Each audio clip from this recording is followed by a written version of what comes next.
यार साहब, एक दोस्त ने सवाल पूछा, कहता है काफ़ी अरसा से बीमारी में लाहिक हूँ, बहुत दिल करता है रोज़ा रखने को, क्या करूँ और इस बीमारी से कैसे निजात मिलेगी। जी साहब, माशाल्लाह रोज़ा रखने को दिल तो करता है लेकिन बीमारी की वजह से रोज़ा नहीं रख सकता। अल्लाह ताला आपको शिफाए कामिला आजिला अता फरमाए। तो आप अगर दायमी मरीज है कोई तो उसे चाहिए वो रोज़ा छोड़ता रहे, रोज़े छोड़ता रहे, उसके इवज में फिदिया देता रहे, एक मिस्कीन को खाना खिलाता रहे। अगर उसको लगता है कि मैं ठीक हो जाऊंगा, मेरी बीमारी ऐसी है, तो बाद में वो कज़ा कर सकता है। लेकिन ये साथी हैं, कहते हैं मैं बहुत बीमार हूँ, रोज़ा रखने को दिल करता है, दायमी बीमारी है, और पूछते हैं कि इस बीमारी का इलाज कैसे किया जाएगा, मैं इससे कैसे शिफा पा सकता हूँ। तो पहली बात तो ये है कि आपके सवाल से लग रहा है कि आपकी बीमारी दायमी है, यानी ऐसी बीमारी है कि कोई पता नहीं है कब खत्म होगी। तो इसलिए आपको चाहिए कि आप एक मिस्कीन को खाना खिलाते रहें, फिदिया देते रहें। और बीमारी के इलाज के हवाले से आपने सवाल किया तो प्यारे पैगंबर अलैहिस्सलातु वस्सलाम की मुझे वो हदीस याद आ गई। आका अलैहिस्सलातु वस्सलाम ने फरमाया कि जो मरीज है, ऐसी बीमारी में लाहिक है कि उसे कोई और रास्ता नजर नहीं आता, तो उसको चाहिए कि वो सदका करके इस बीमारी से नजात हासिल कर ले। इसी हवाले से अब्दुल मालिक मुजाहिद हाफिज़हुल्लाह ताला ने अपनी किताब में एक बहुत ही प्यारा वाकया नकल किया है।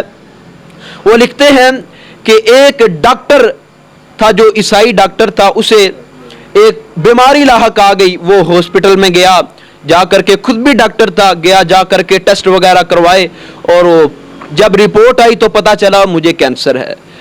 आजकल कहा जाता है जी कैंसर की कोई दुआ नहीं है, कैंसर का कोई इलाज नहीं है।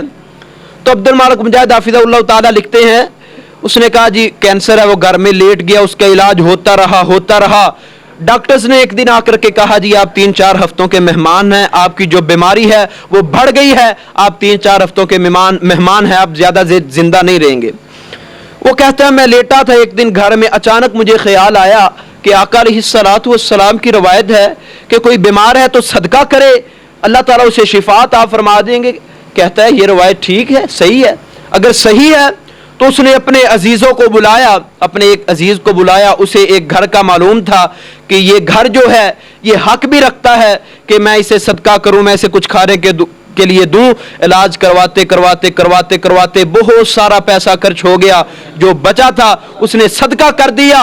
और जो सदका करने गया उसने जाकर के सब कुछ बतलाया और जाके कहा कि मरीज के लिए दुआ भी करना, अल्लाह ताला उसको सेहत अता फरमाए। वो भी दुआ करता रहा। उस सदके की वजह से चंद ही हफ्तों के बाद वो इंसान चलता चलता हॉस्पिटल में आया।